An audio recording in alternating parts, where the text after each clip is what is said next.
पूर्व विधायक रणधीर सिंह कापड़ीवास आज हमारे साथ हैं। अहिरवाल की राजनीति में इस वक्त बड़ी हलचल मची हुई है और ऐसे में पूर्व विधायक रणधीर सिंह कापड़ीवास के विचार लोगों तक ना पहुँचे, ऐसा नहीं होना चाहिए।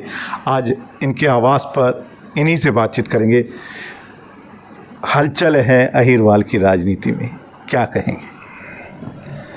पहले तो मैं दस्तक चैनल का आभार प्रकट करता हूं कि उन्होंने एक रिटायर्ड और बूढ़े आदमी को इतने दिन बाद याद किया, इसके लिए धन्यवाद।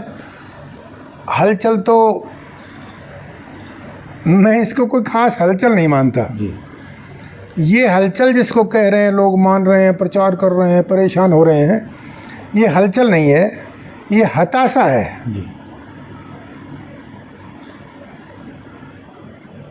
ये चर्चा उस बारे में जहाँ राष्ट्रीय अध्यक्ष के सामने मंत्री जी घबराए हुए, सहमे हुए और उल जलूल बात कह गए, समझ में नहीं आया। एक समुदाय के बारे में इतना समय दे के टिप्पणी करना, उनको एक तरह से अपमानित करना, दूसरी तरह उनका सम्मान करना का तो आशीर्वाद है मेरे पास, और पंजाबी समाज ने मुझे बार बार समर्थन भी दिया है। अब वो क्या कहना चाह रहे थे समझ में नहीं आई बात, इसलिए मैं इसको हताशा मानता हूँ। और वैसे भी अब वो इतने बूढ़े हो गए हैं, उनको इस तरह की बात मंच पे जाना ही नहीं चाहिए। वो अब मेरे क्लास फेल हो गए हैं।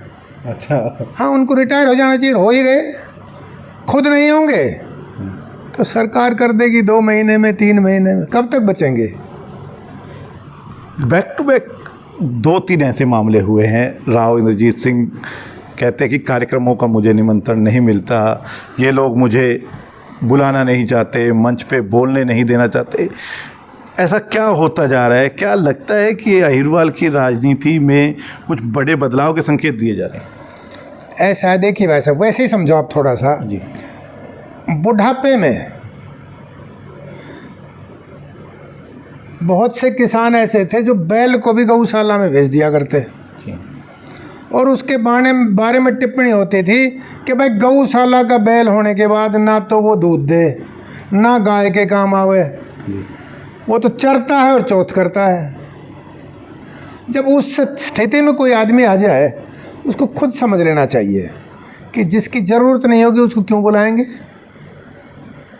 जिसकी आवश्यकता नहीं उसको फंक्शन में क्यों बुलाएंगे, और जिससे कोई उम्मीद नहीं उसको क्यों बुलाएंगे। अगर खुद नहीं समझता वो आदमी तो ज़बरदस्ती क्यों समझाया जाए। उनके इस पूरे एपिसोड में इस आचरण पे डिप्टी कमिश्नर स्टेटमेंट दे रहा है कि कार्ड में उनका नाम है, मैंने कार्ड दिया है, प्रदेश अध्यक्ष ने फ़ोन पे उनको बुलाया है, जब उन्होंने खुद एडमिट किया कि उनका फ़ोन नहीं जाता तो मैं नहीं आता, तो प्रशासन ने भी उनको इनवाइट कर दिया और पार्टी ने भी जी। हाँ, ये मोदी जी की गलती मानता हूँ कि उन्होंने कहा नहीं कि भाई तू चल। मोदी जी को कहना, हाँ, उसको कहना चाहिए था। कापड़ीवास जी, रेवाड़ी के आप विधायक रहे 5 साल, अभी कुछ बड़े प्रोजेक्ट्स पर काम चल रहा है। थोड़ी देर पहले आपसे बातचीत भी हो रही थी, क्या वो चीज़ें थी जो अधूरी रह गई थी? क्या वो कारण थे? जैसे कॉलेज का मसला आप बता रहे हैं, क्या पूरा पेच अटक गया था उसमें? पेच चाहे कॉलेज का मसला हो या म्यूनिसिपलिटी को जो रामसिंहपुरा में ज़मीन देने का मसला हो, इसी मंत्री महोदय ने उसमें बाधा फैलाई। अगर कॉलेज शहर में खुलता है तो अहीर कॉलेज और केएलपी कॉलेज दोनों इफेक्टेड होते हैं, क्योंकि प्राइवेट कॉलेज हैं और कोई भी बच्चा गवर्नमेंट कॉलेज में पढ़ना चाहेगा, फीस नहीं है जी।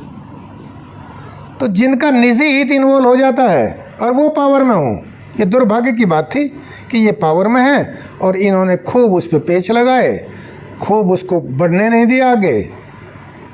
ये तो शुक्र है मुख्यमंत्री महोदय का और मेरे भाई विधायक लक्ष्मण सिंह के एफर्ट्स का कि चाहे शहर में ज़मीन ना मिली, कहीं ना कहीं उसका उद्घाटन तो हुआ। इनको ये नहीं पता कि इस कॉलेज को खोलने में, मंजूरी दिलाने में और ऐसी बिल्डिंग में इसको चलाने में और इतना बड़ा काम किया है ये प्रोफेसर RS यादव और दूसरे पढ़े लिखे लोग जो इसमें एक्टिव थे, वो मेरी पूंछ मरोड़ते रहे और उनके कान मरोड़ने से मैं काम करता रहा। मैंने की। यूनिवर्सिटी का मामला देख लो जी। रीजनल सेंटर की तरह चल रही थी यूनिवर्सिटी। जी।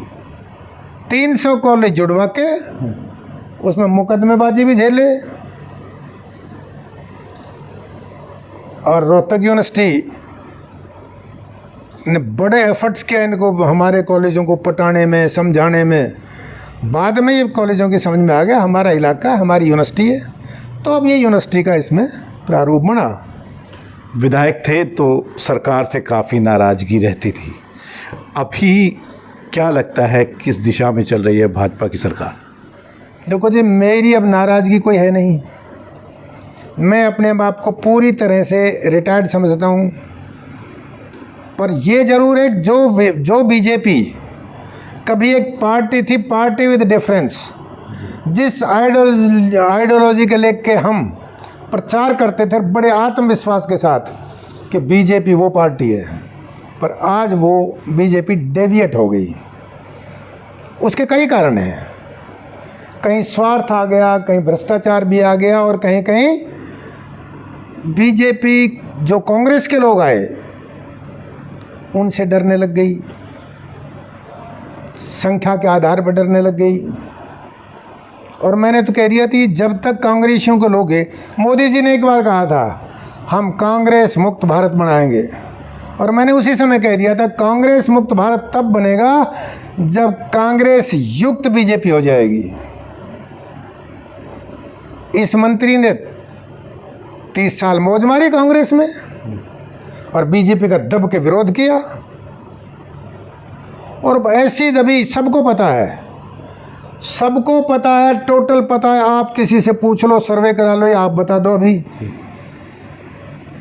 2014 में किसी को भी टिकट मिल जाती, ABCD आपको मिल जाती, इनको मिल जाती, इनको मिल जाती, किसी को मिल जाती, वो ही जीतता।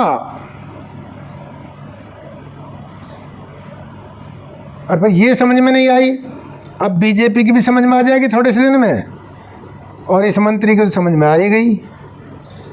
मैंने बार बार ये कहा था कि अगर मोदी जी की कुर्सी स्थिर दिखी और बीजेपी बहुत मजबूत दिखी तो इनको धक्का मार देना, निकलेंगे नहीं, ये बीजेपी में ही रहेंगे।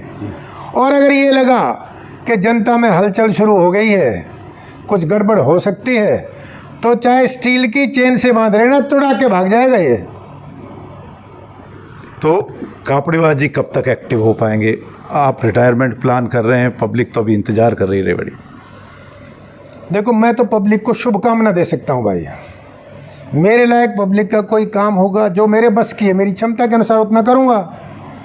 मेरा तो ये बेड है, ये तो मेरी जिम है, यहाँ बैठ के प्राणायाम ये वो। और पीछे अगर आप देखोगे राधा कृष्ण की ये मेरा मंदिर है, और ये सब देवता हैं जो मेरे सामने आते हैं। मैं मनुष्य में, हर जीव में उस प्रभु का दर्शन करता हूँ, केवल कहता नहीं, करता हूँ, महसूस करता हूँ। तो अब तो ये इच्छा है भगवान सबका भला करे, सबका कल्याण हो।